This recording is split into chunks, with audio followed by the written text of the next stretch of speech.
Amigos e amigas, canal do Xavier, eu sou o Xavier. Hoje é dia 16 de junho de 2022. Estou aqui no Rio de Janeiro. Gente, essa questão aí da morte do jornalista americano, inglês, perdão, e do indigenista brasileiro. Foram encontrados os restos mortais, os assassinos confessaram, pelo que tudo indica. O caso mais imediato, a questão mais imediata do assassinato dessas duas pessoas foi desvendado.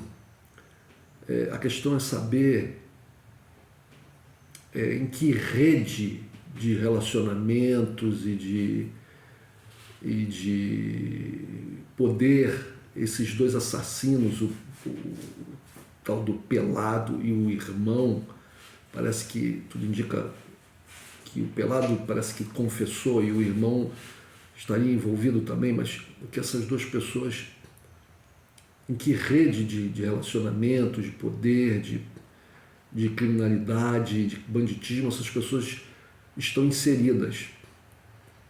É interessante, quanto a isso, ver o caso do indigenista Ricardo Henrique Rau. Ricardo Henrique Rau é um indigenista brasileiro que está refugiado na Noruega, pediu asilo à Noruega. Então eu vou ler aqui rapidamente o caso dele, é uma matéria que saiu na revista Sul 21, revista não, um portal aqui na internet, sul21.com.br. Após denunciar crimes cometidos contra povos indígenas no Maranhão, Ricardo Henrique Rau pediu asilo diplomático na Noruega em 2019. No dia 25 de novembro de 2019, Ricardo Henrique Rau, indigenista especializado da Fundação Nacional do Índio, entregou à Comissão de Direitos Humanos e Minorias da Câmara dos Deputados um documento intitulado Atuação Miliciana Conectada ao Crime Organizado, Madeireiro, ao narcotráfico e a homicídios cometidos contra os povos indígenas do Maranhão, um breve dossiê.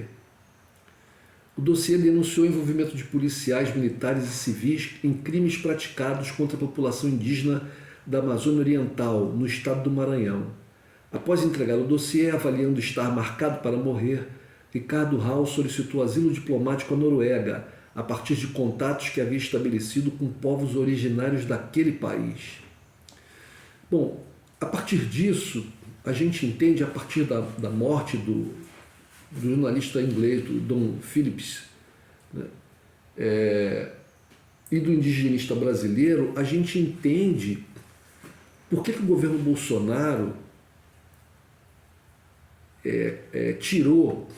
vem fazendo isso, né, de forma regular, vem tirando funcionários da FUNAI, de postos chaves na FUNAI, e colocando no seu lugar policiais militares e militares do Exército, etc., da reserva,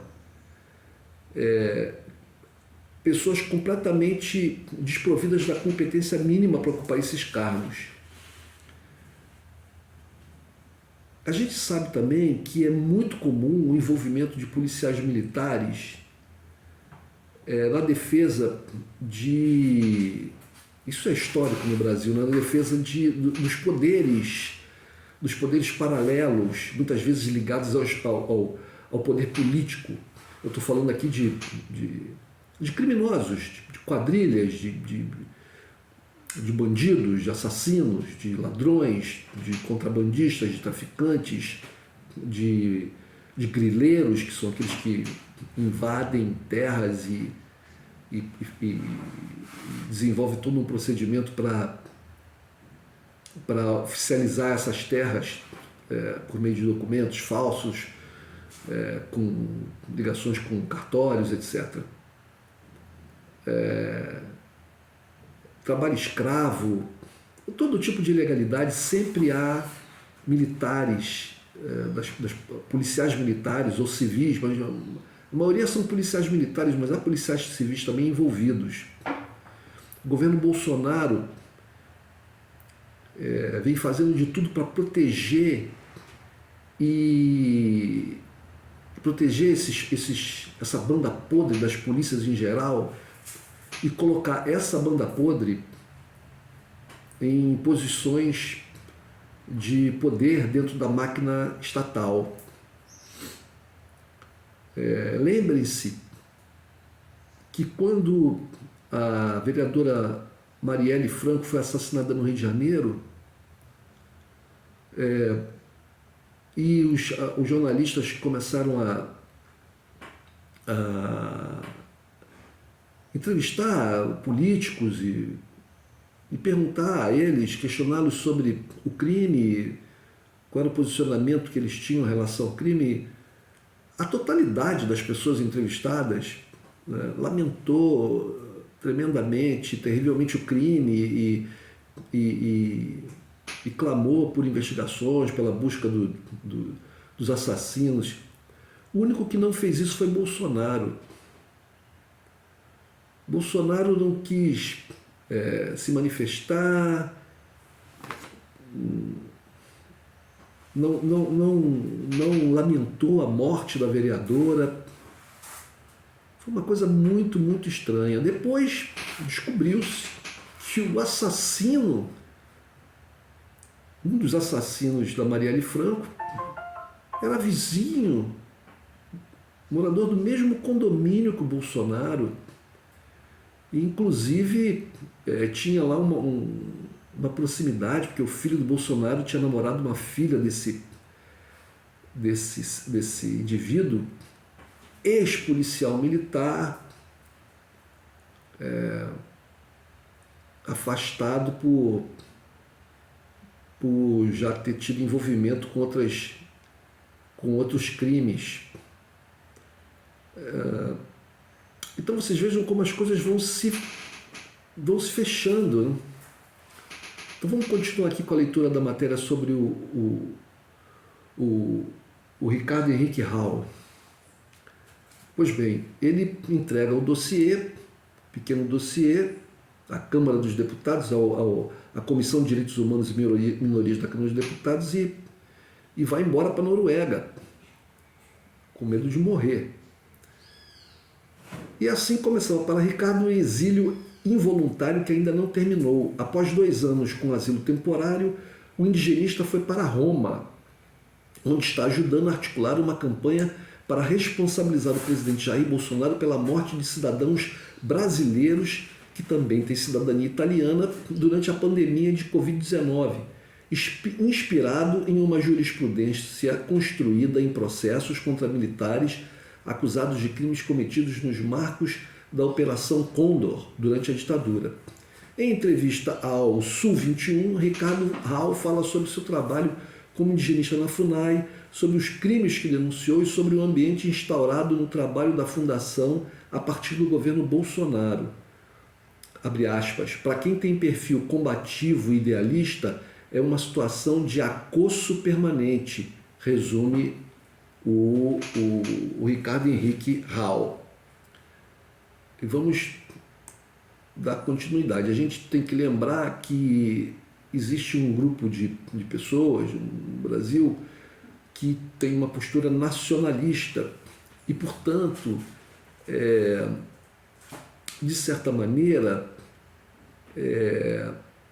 coloca assim as questões criminosas do governo Bolsonaro em segundo plano, porque afirmam estas pessoas que existiria um complô internacional, uma expectativa de países, de governos de países, quanto à tomada de território brasileiro, sob o pretexto de defender os povos indígenas e tal. Eu concordo com isso, que o Brasil deve... Concordo que exista essa tendência por parte de muitos grupos políticos no mundo, né, de muitos governos, de ficar com os olhos abertos e postos sobre a Amazônia, por causa das suas riquezas, né? Todo o seu potencial, e que, portanto, podem usar de uma série de recursos para tentar inviabilizar a soberania brasileira sobre essa região e tomar algum tipo de partido nisso e tirar algum tipo de proveito, né? Como, por exemplo, dar a soberania, né, da região para um povo indígena qualquer e tutelar esse povo. Isso pode ser feito pelo governo americano, pelo governo pela União Europeia. Pode ser feito, eles podem tentar isso, com certeza. Há muitos e muitos sinais de que existe essa intenção. Mas eu não acredito que a gente vá combater isso escondendo os crimes do Bolsonaro, né? Sob a premissa de que os estrangeiros a intenção dos estrangeiros aqui é sempre essa, de tomar território brasileiro e ir contra a soberania nacional, né? Foi divulgada na internet, inclusive, uma entrevista do passado em que o Dom Phillips, como jornalista, pergunta para o Bolsonaro, de forma educada, cortês, profissional, numa mesa de entrevistas, com relação à imagem do Brasil no exterior, relativa ao descaso do Estado brasileiro com relação à criminalidade da Amazônia, com relação ao não combate à devastação da floresta, ao não combate à invasão das terras indígenas, né, etc. E o Bolsonaro dá uma resposta muito agressiva, dizendo que, em primeiro lugar, vocês, se dirigindo a ele... Primeiro, vamos ver, gente, o Dom Phillips era inglês, mas ele vivia no Brasil, era casado com uma brasileira, falava português fluentemente. Agora, trabalhava se não me engano, para o The Guardian, né? Ou seja, trabalhava para a imprensa internacional, mas existem muitos brasileiros que trabalham para a imprensa internacional. Ora, se você, sendo brasileiro ou não, né, encontra aqui no Brasil um cenário em que o próprio poder constituído, né, o poder estatal, trabalha contra as suas populações, a população do seu próprio país, né, se o poder estatal, né, por omissão, né, ou por incentivo até, né, acaba auxiliando o crime organizado, é direito de qualquer pessoa, seja ela nacional ou estrangeira, fazer a divulgação disso no exterior e buscar auxílio lá fora. Quem vai dizer o contrário?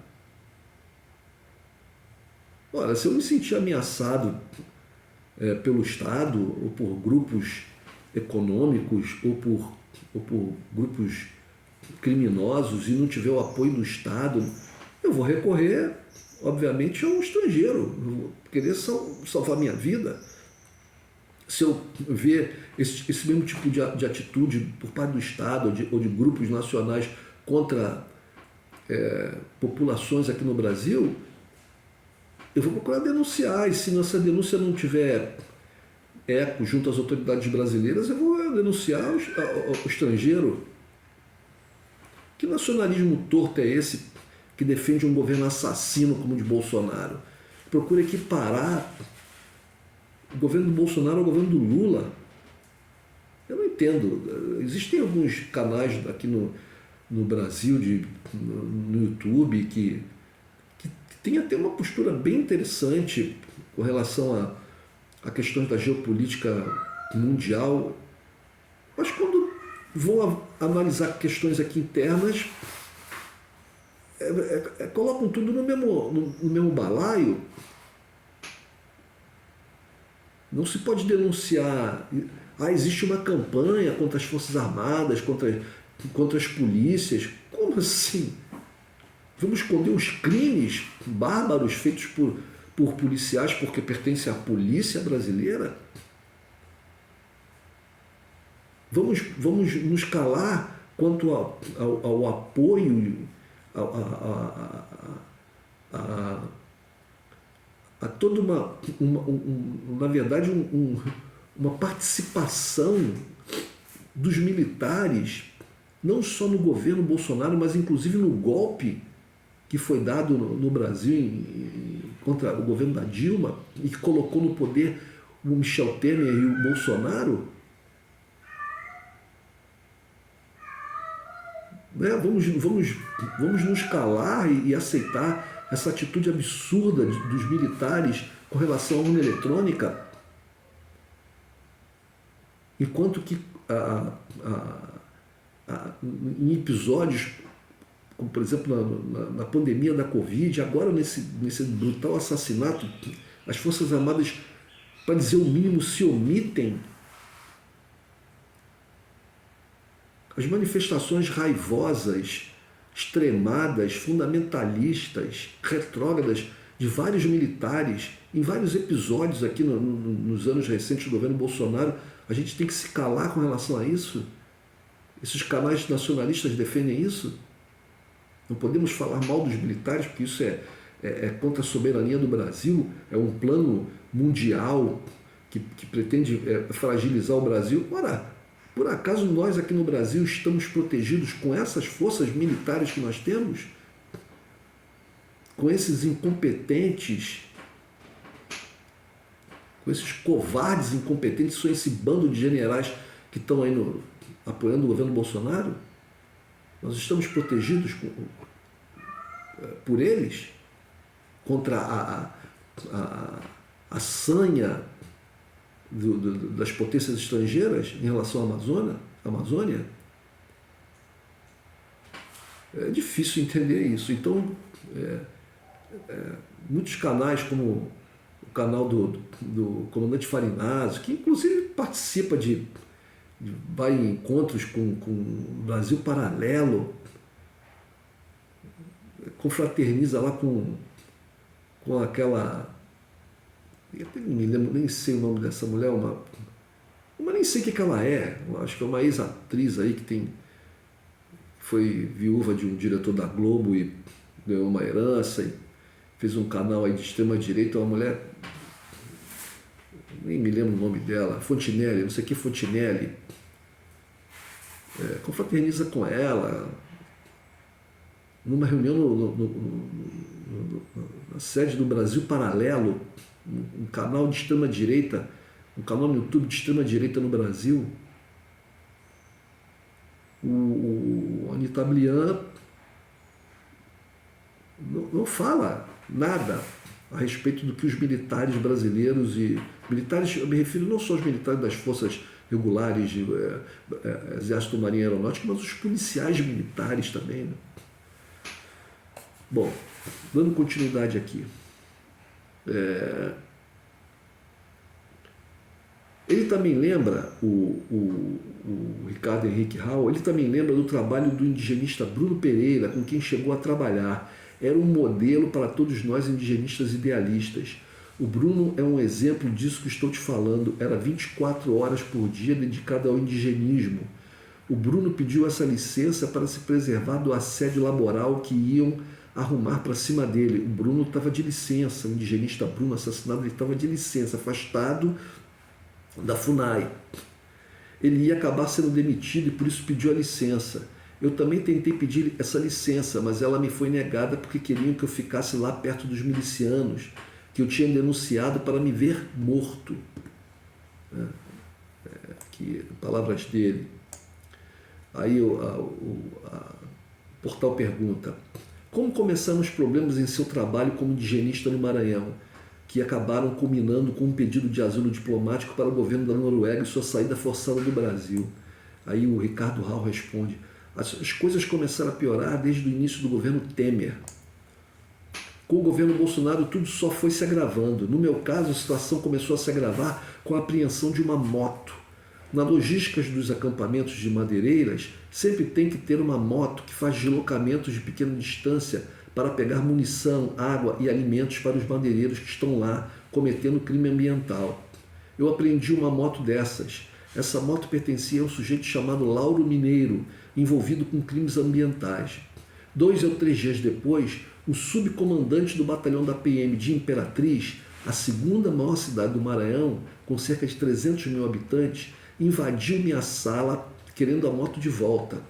A partir daí eu vi que a situação tinha mudado. Antes não acontecia isso. Na verdade, a PM sempre nos prestou um apoio relutante, mas apoiava.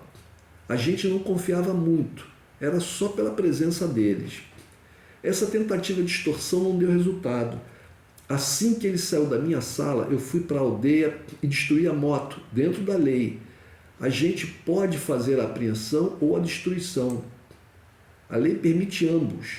O protocolo do IBAMA e de outros companheiros da FUNAI é sempre a destruição imediata, porque aí a gente se livra do risco de os criminosos nos atacarem para recuperar o bem. Neste caso, eu tive o entendimento que o Estado de Direito e o Império da Lei já não vigoravam no Brasil. Então vocês vejam, né, que o militar, policial militar, né, subcomandante do batalhão da PM de Imperatriz, a segunda maior cidade do Maranhão, invade o escritório de um funcionário da FUNAI para reclamar a moto de um bandido, de um criminoso que tinha sido apreendida. Veja o envolvimento. A gente sabe, por exemplo, cidades como Rio de Janeiro e São Paulo, do envolvimento de policiais militares com a bandidagem local, né? Milicianos, jogo de bicho, até tráfico e outras coisas.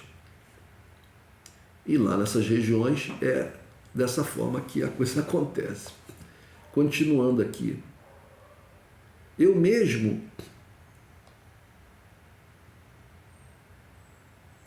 esse mesmo oficial da Polícia Militar, esse subcomandante da Polícia Militar de Imperatriz, tinha um contato muito estreito com um procurador da República que fiscalizava a nossa atuação lá. A FUNAI, como um órgão federal, está sujeita a um grau de controle externo por parte do Ministério Público Federal. Esse procurador, por ingenuidade ou por opção ideológica, também passou a praticar assédio contra a nossa atuação. Outro evento da maior gravidade que me convenceu de que a situação estava especialmente perigosa foi o envio de um destacamento da ABIN, Agência Brasileira de Inteligência, na FUNAI em 2019. Quando a gente viu isso, a ABIN foi na FUNAI atrás de mim. Na hora pensei, isso aí virou a Gestapo agora.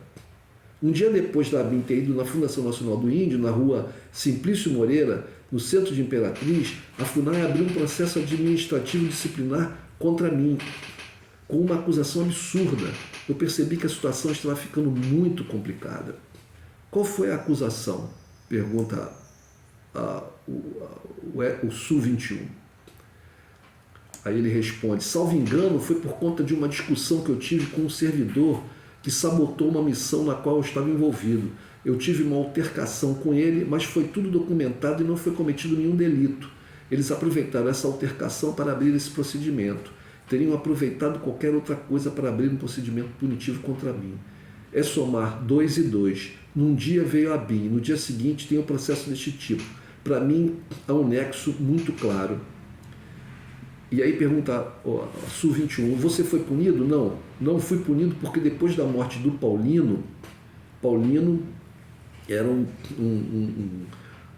agente defensor das comunidades indígenas trabalhando para a FUNAI.